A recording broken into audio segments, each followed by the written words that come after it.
Guys it's me Faisal Khan and welcome to blog 9। So guys দেখতে দেখতে blog 9 নিয়ে চলে আসলাম আপনাদের কাছে। আজকের ব্লগটা একটু ডিফারেন্টভাবে শুরু করতেছি, কারণ আজকে আমাদের পারিবারিক গোরস্থানে একটা জালসার আয়োজন করা হয়েছে এবং গ্রামে কেমনভাবে জালসা করা হয় সেগুলোই আজকে আপনাদের দেখাবো। তো ব্লগটা এনজয় করতে থাকুন এবং যারা যারা আমার চ্যানেলটা এখনও সাবস্ক্রাইব করেননি সাবস্ক্রাইব করে বেল আইকন প্রেস করে দেন। তো চলুন ব্লগটা কন্টিনিউ করা যাক।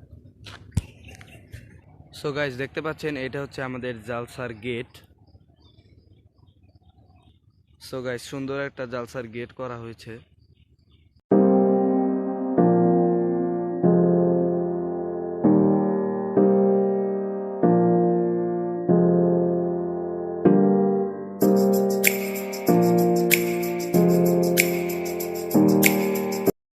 সো গাইস এইটা হচ্ছে আমাদের পারিবারিক গোরস্থান এবং ভেতরে করা হচ্ছে জালসার প্যান্ডেল।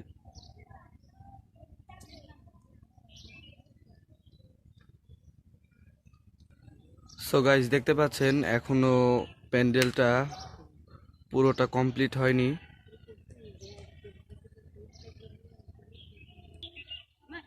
সো গাইস রাত্রে জালসা শুরু হবে, এজন্য এখনো প্যান্ডেল সম্পূর্ণ কাজ শেষ হয়নি।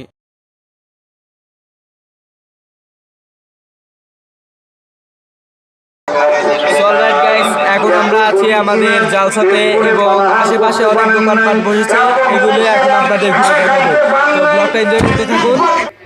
সো গাইস আশেপাশে অনেক ছোটখাটো দোকান করা হয়েছে।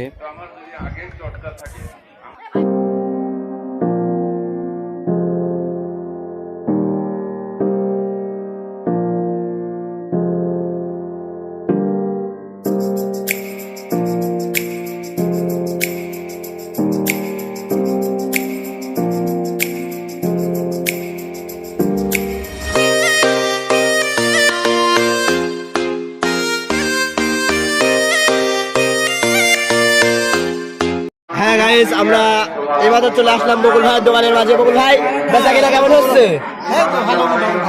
মোটামুটি ভালো। সো গাইস এখন আমরা চলে এসেছি শরবতের দোকানে। সো এটা হচ্ছে শরবতের দোকান, এখন বন্ধ করে ফেলছে।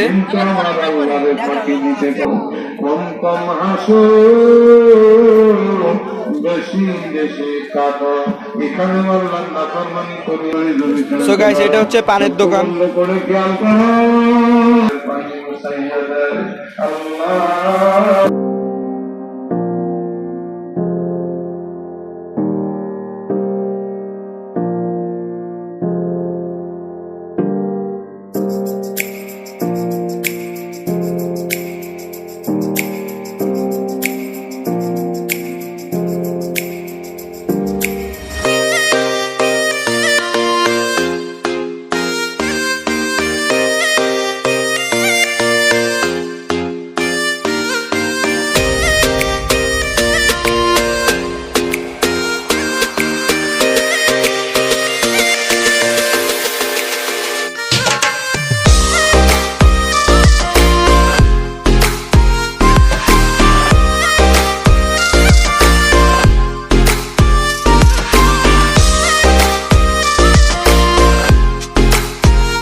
লক্ষ লক্ষ মুমিন মুমিনা শুয়েছেন, সবার উপরে হাতে পৌঁছায় দেন। আল্লাহ মসজিদে নববীর উত্তর গেটে দাঁড়াইলেই দেখা যায় ওহদের ময়দান।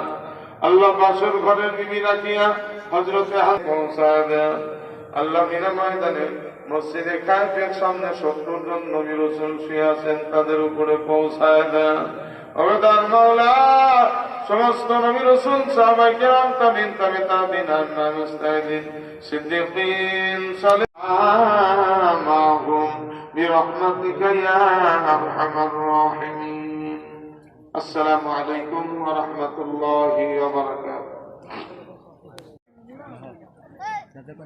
সো গাইস আজকের ব্লগটা এই পর্যন্তই। আই হোপ এই ব্লগটা আপনারা অনেক বেশি এনজয় করেছেন। গ্রামে কেমনভাবে জালসার আয়োজন করা হয় সেগুলোই আজকে আপনাদের দেখালাম।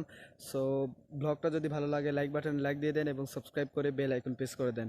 সো এখন বাজে 12টা আর এখন আমরা যাচ্ছি বাসার দিকে। সো আজকের ব্লগটা এই পর্যন্তই, দেখা হচ্ছে কোনো নতুন ব্লগে। এতদিন সুস্থ থাকুন, ভালো থাকুন, আল্লাহ হাফেজ।